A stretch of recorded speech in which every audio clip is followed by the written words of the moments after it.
अगली बड़ी खबर की, जो कि दिल्ली विधानसभा से चुनाव से जुड़ी बड़ी खबर है। प्रवेश वर्मा ने आचार संहिता की धज्जियां उड़ा दी है। तो बड़ी खबर, खुलेआम सड़कों पर जूते बांटते हुए एक बार फिर से प्रवेश वर्मा नजर आए हैं। इससे पहले भी ये तस्वीरें सामने आ चुकी हैं, जहां नई दिल्ली सीट से बीजेपी के उम्मीदवार है प्रवेश वर्मा, और अब एक बार फिर से अपने वोटर्स को, मतदाताओं को लुभाने के लिए और बीजेपी का वोट बैंक मजबूत हो, उसके लिए अपने महिला मतदाताओं को जूते बांटते और पहनाते हुए नजर आ रहे हैं। ये वीडियो आपको दिखा रहे हैं, जहां आचार संहिता का उल्लंघन किया गया। प्रवेश वर्मा ने महिलाओं को पहले नोट बांटे थे, और ये दो तस्वीरें दिखा रहे हैं जहां नोट कांड को लेकर खूब चर्चित हुए थे प्रवेश वर्मा, जिसको लेकर आम आदमी पार्टी खुद इलेक्शन कमीशन के पास भी गई। हालांकि चुनाव आयोग अब क्या एक्शन लेता है वो देखना बेहद महत्वपूर्ण, लेकिन अब जूता कांड, अब तारीखों का ऐलान हो चुका है, आचार संहिता लग चुकी है। उसके बाद अब महिला वोटर्स को लुभाने के लिए जूते बांटते हुए, उनको पहनाते हुए प्रवेश वर्मा नजर आ रहे हैं, और इसलिए कहा जा रहा है कि एक बार फिर से आचार संहिता की धज्जियां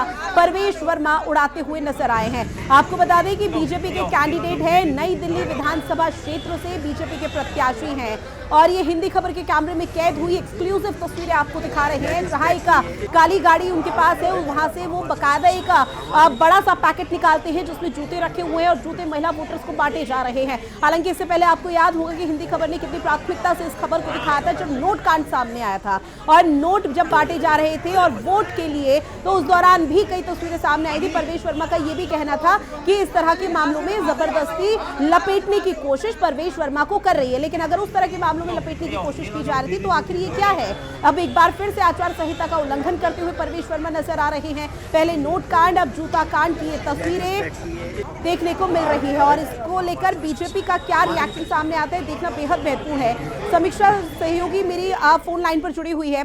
समीक्षा, चूंकि देखिए पहले नोट कांड को लेकर प्रवेश वर्मा पहले ही चर्चित हो चुके हैं, अब ये जूते कांड का क्या मामला? देखिए, अब से कुछ दिन पहले तस्वीरें सामने आई थी जब प्रवेश वर्मा अपने घर के बाहर महिलाओं को 1100 रुपए बांट रहे थे, तो वहीं अब प्रवेश वर्मा की क्लिप सामने आई है। इससे पहले प्रवेश वर्मा चादर बांटते हुए नजर आए थे, तो वहीं अब महिलाओं को जूते बांट रहे हैं, और तस्वीरों के जरिए हम देख रहे हैं कि न सिर्फ बांट रहे हैं बल्कि उनको पहना भी रहे हैं। और गाड़ी में जो तस्वीरें हम देख सकते हैं कि किस तरह से पूरे कार्टून भर करके जूते बांटने के लिए लाए जा रहे हैं।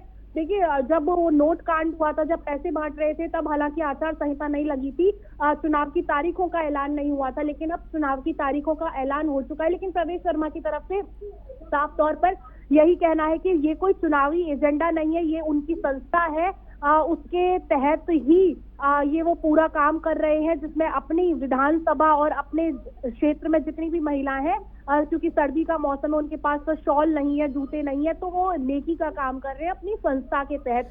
लेकिन समीक्षा, जो नेकी का काम इस वक्त प्रवेश वर्मा कर रहे हैं, उनकी तरफ से क्या ये इस चीज का रिएक्शन सामने आ पाया कि ये नेकी का काम क्या दिल्ली विधानसभा चुनाव से पहले नहीं हो सकता था? तब उनको ये याद नहीं आया कि कौन गरीब है, कौन अमीर है, किसको यहाँ पर देना चाहिए, कैसे नेकी करनी चाहिए? चुनाव की तारीखों का ऐलान होता है, वोटर्स को लुभाने के लिए इस तरह के हथकंडे अपनाए जा रहे हैं। अब देखिए, जब नोट कांड पर प्रवेश वर्मा का एक्सक्लूसिव इंटरव्यू किया गया था, तब उनसे यही सवाल पूछा गया था। इस पर उन्होंने साफ तौर पर यही कहा था कि हमारी संस्था ऐसा नहीं है कि चुनावों के मद्देनजर यही कर रही हो, बल्कि वो हमेशा से ही इसी तरह से लोगों की नेकी का काम, भलाई का काम लगातार करती हुई आई है।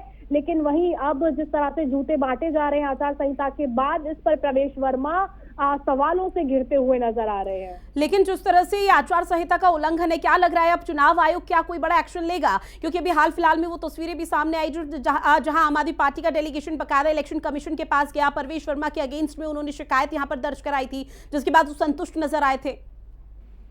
देखिए, शिकायत प्रवेश वर्मा के खिलाफ दर्ज करवाई गई थी, और अभी भी जिस तरह से ये तस्वीरें हम देख रहे हैं कि भर भर के कार्टून लाकर के जूते बांटे जा रहे हैं, इस पर भी आम आदमी पार्टी एक बार फिर से शिकायत जरूर दर्ज करवाएगी।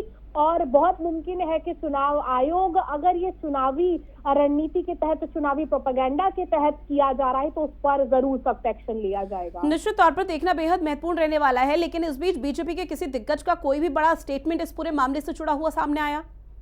देखिए, जूते बांटने वाली बात पर फिलहाल अभी किसी का भी कोई रिएक्शन सामने नहीं आया है, लेकिन जब पैसे बटे थे उस पर हर किसी ने बढ़ चढ़ करके बोला था कि वो अपने एनजीओ के तहत ये काम कर रहे हैं, और उसमें कोई बुराई भी नहीं है। जी, और आने वाले समय में किस तरह से चीजें क्लियर होती है देखना बेहद महत्वपूर्ण। बहरहाल जानकारी साझा की समीक्षा उसके लिए बहुत शुक्रिया आपका। अब रुक करेंगे अगली खबर का, जहां दिल्ली विधानसभा चुनाव को लेकर अलग अलग तरह की तस्वीरें सामने आ रही है और अब कुछ तस्वीरें आपको वो दिखाते हैं जहां अरविंद केजरीवाल नई दिल्ली विधानसभा क्षेत्र पहुंचे और नामांकन दाखिल करते हुए नजर आए। ये तस्वीरें उसी दौरान की और इसके बाद 70 सीटों का जो महाभारत है वो गणित कैसे सुलझता है उस पर हर किसी की नजरें टिकी हुई है। सुनीता केजरीवाल को आप देख रहे हैं जहां पर नॉमिनेशन फाइल करते हुए अरविंद केजरीवाल नजर आ रहे हैं और जब नॉमिनेशन फाइल किया गया, नामांकन दाखिल किया गया तो उस दौरान मीडिया से रूबरू हुए और मीडिया से रूबरू होने के बाद उन्होंने एक बार फिर से आश्वस्त होकर यह कहा कि चौथी बार आम आदमी पार्टी सत्ता में काबिज होने जा रही है। और ये तस्वीरें बेहद महत्वपूर्ण क्योंकि आज पूरा दिन आम आदमी पार्टी के नाम रहा। और चलिए इन्हीं तमाम खबरों के साथ बुलेटिन में इतना ही। देश और दुनिया की बड़ी खबरों के लिए आप बने रहिएगा हिंदी खबर के साथ। नमस्कार।